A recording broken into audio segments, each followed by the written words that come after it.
particular represents a fearless activism. And I think of another bishop.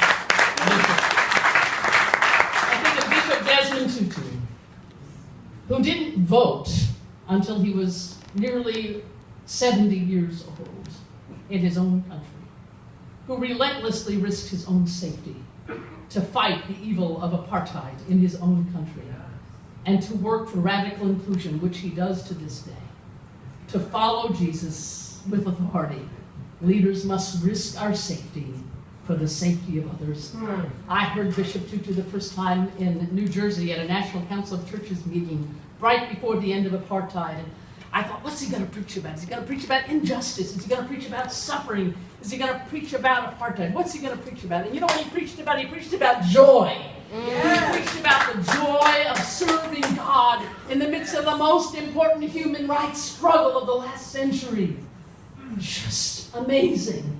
And that joy was infectious and contagious as he had us all on our feet by the end of his sermon, feeling the joy that it was in his body, mind, and spirit. I've seen that joy in Reverend Pat as she has helped this church feed the hungry and reach out, as we've marched in Jamaica at a March for Tolerance. That was just amazing. You know, we had this march a couple of years ago, I think 2012 it was, and it was their first open march for tolerance for people with AIDS and sex workers and LGBT people.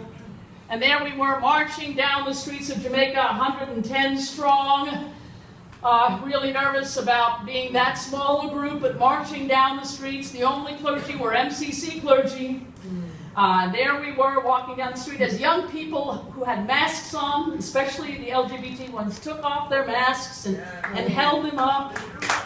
And as a young man walking next to me said, well, if I take my mask off, do you think they'll think I'm a sex worker?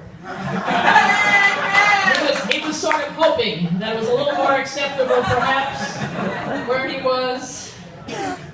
I think about that powerful moment. Amen. Powerful moment of solidarity. People with AIDS, sex workers, LGBT, all of us. I think of Reverend Pat being in Jerusalem for World Pride. When for the first time in history, the chief rabbi of Jerusalem, the chief imam, and the head of the Orthodox Church, for the very first time in history, were all at the same press conference together in unity against LGBT people in World Pride. And it was just this amazing moment of, you know, this is the thing they decide to be unified about in Jerusalem? Really? You know, but I think about that tremendous risk people took to be there in Jerusalem, to stand up in Uganda or Zimbabwe. And then there was the time I got a call from Reverend Pat from Beijing. It was her first time to Beijing, accompanying with Reverend Boone, and they had yet to meet up. So she was recovering from jet lag and decided to check in and let me know she'd arrived safely in Beijing. And she said, yes, I'm calling you. I'm right here in Tiananmen Square, or at least that's what they're telling me. Because, of course, there were no signs in English. It was all in Chinese. And there is Pat in the middle of Beijing, hoping she's in Tiananmen Square. But every time, whether it was in Iceland or places around the world, in the midst of challenges, I always heard joy in her voice. You know, that joy that comes, doesn't Reverend Pat, how the heck did I get here?